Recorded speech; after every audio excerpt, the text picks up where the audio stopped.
Good morning students. Standard 11 subject English Unit 4 Read 1 Mind, Body and Medicine. इसका हमने part 1 देखा था. आज हम इसका पार्ट 2 करेंगे.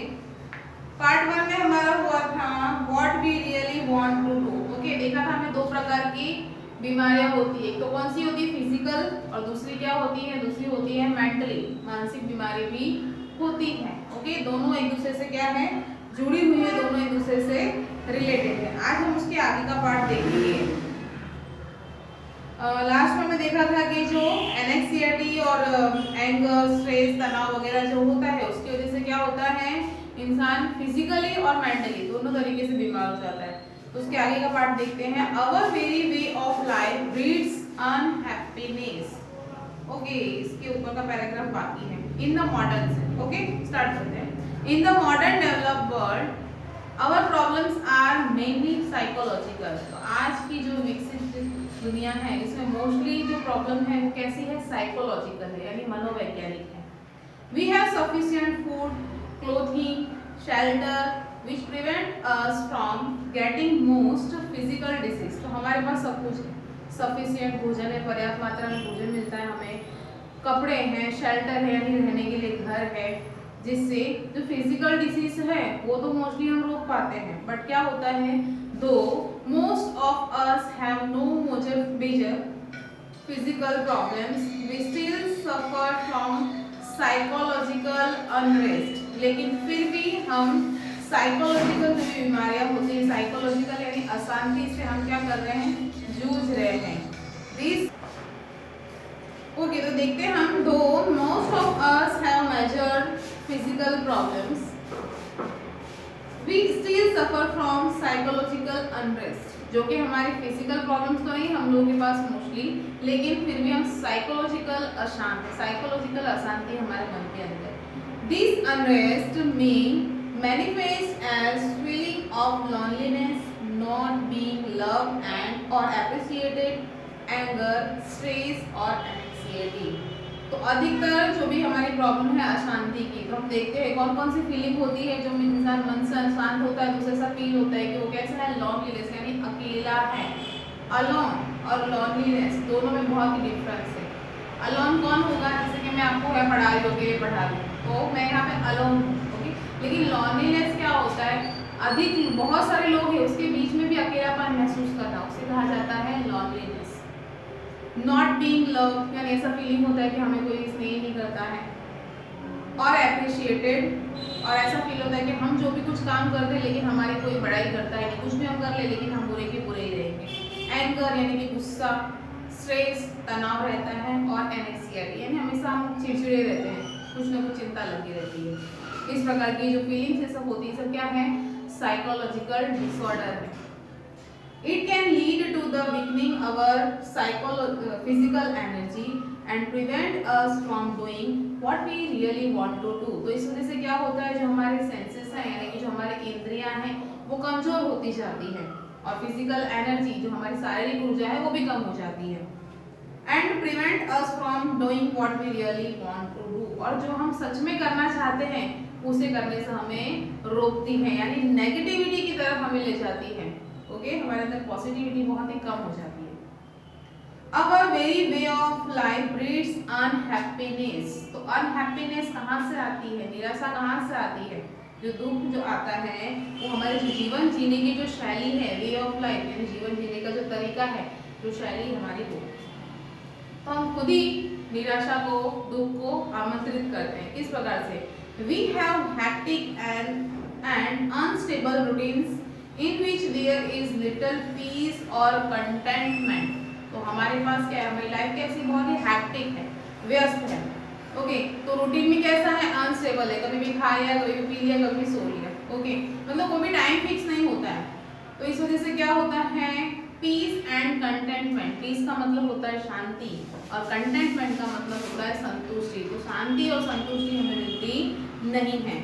We have disturbed the organic root of life.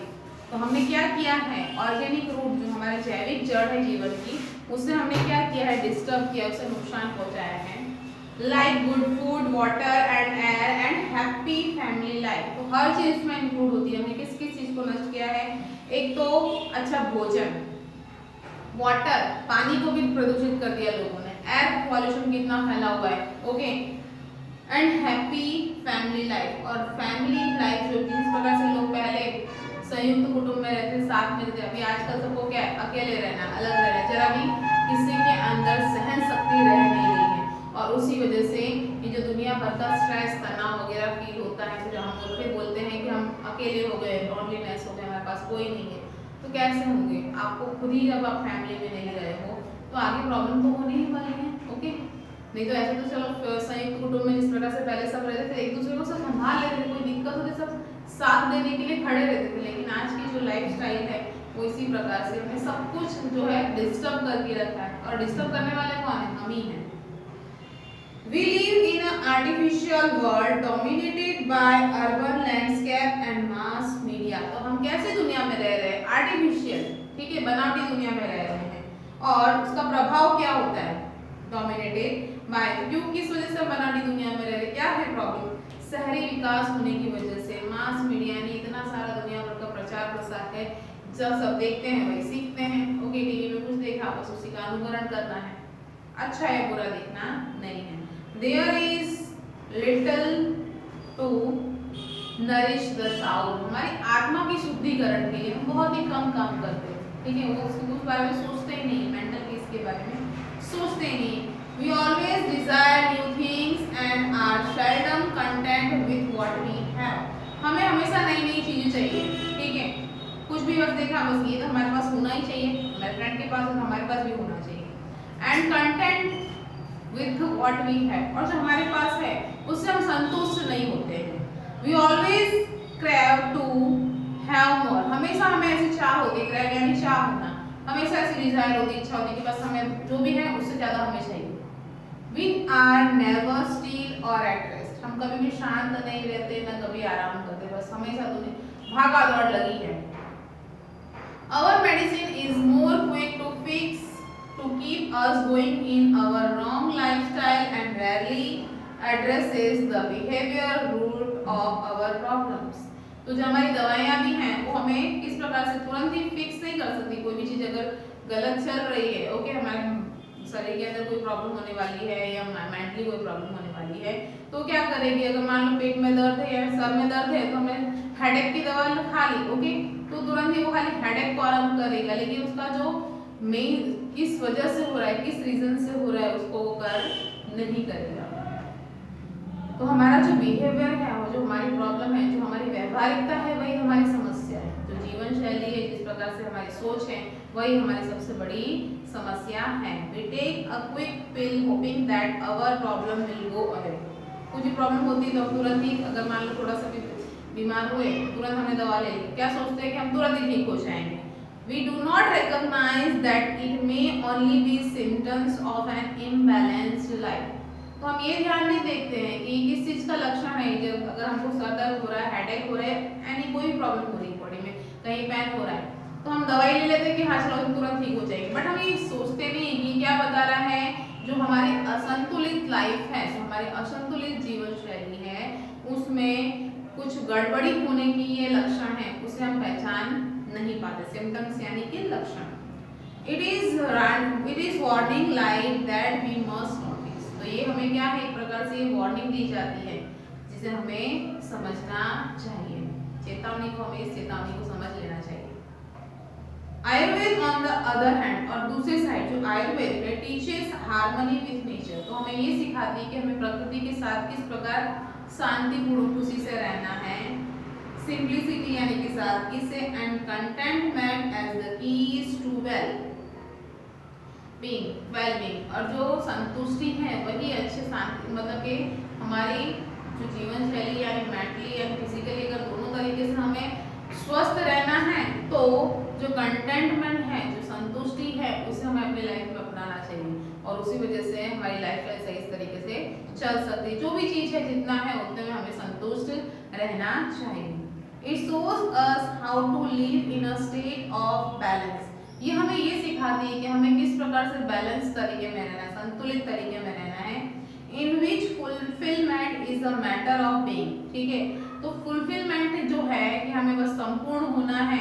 Okay, किस प्रकार से संपूर्ण रह सकते हैं कि जो भी है उतने में हम परिपूर्ण है, बस उसी में रहना है। नॉट ऑफ हैविंग, कोई भी चीज हमें पाना नहीं है कि बस ये चीज चाहिए। ओके, लाइफ में कुछ ना कुछ हमें डिजायर होनी, इच्छा होनी चाहिए कि हमें इस पोजीशन पे जाना है, सक्सेस पाना है, बट ठीक है ना, लेकिन उसके लिए हमें हमारी मेंटल कैपेसिटी, जो हमारी मानसिक क्षमता है, उसको डिस्टर्ब होने नहीं देना है, सब कुछ बैलेंस तरीके में करना है। It connect us with source of creativity and happiness within our self. तो ये किससे हमें जोड़ता है? क्रिएटिविटी के स्रोत से जोड़ता है, रचनात्मक तरीके से जोड़ता है हमें। और हमेशा अगर हम कुछ नया क्रिएट करेंगे, कुछ रचनात्मक करेंगे, तो उससे हमें खुशी प्राप्त होगी। Okay, that we can permanently overcome our physical psychological problem. तो जो भी हमारी साइकोलॉजिकल प्रॉब्लम है, मनोवैज्ञानिक जो भी समस्या है, उससे हमें ओवरकम, अगर उसके सामने लड़ना है तो हमारे अंदर कुछ क्रिएटिविटी होनी चाहिए, कुछ नया नया सीखने की इच्छा होनी चाहिए, लेकिन मेंटली डिस्टर्ब हुए बिना। Ayurveda provides a real solution to our health problems, which requires to change how to live, think and observe. Ayurveda में सारी समस्याओं का हल है। तो आयुर्वेद है वो इस प्रकार का सॉल्यूशन हमें बताता है हमारे हेल्थ से रिलेटेड, यानी कि स्वास्थ्य की जो भी समस्या है उससे, कि हमें किस प्रकार से हमारे जीने के तरीके में, सोचने में, और जो हमारा निरीक्षण करने का तरीका, ऑब्जर्व यानी निरीक्षण करना, तो उस प्रकार उसमें हम किस प्रकार से चेंज ला सकते हैं, किस प्रकार से हमें परिवर्तन लाना है, वो हमें आयुर्वेद सिखाता है। ओके, तो इसके आयुर्वेद के आगे इसके लेवल है, किस प्रकार से हम साइकोलॉजिकल तरीके से मनोवैज्ञानिक जो भी समस्या है उससे हम किस प्रकार से बाहर आ सकते हैं, वो आगे हम देखेंगे इसके नेक्स्ट पार्ट में। फिलहाल आज हम इतना ही रखते हैं। ओके स्टूडेंट, इतना ट्रांसलेशन कर लेना है आपको, इसके आगे का हम नेक्स्ट पार्ट में करेंगे। Bye, take care.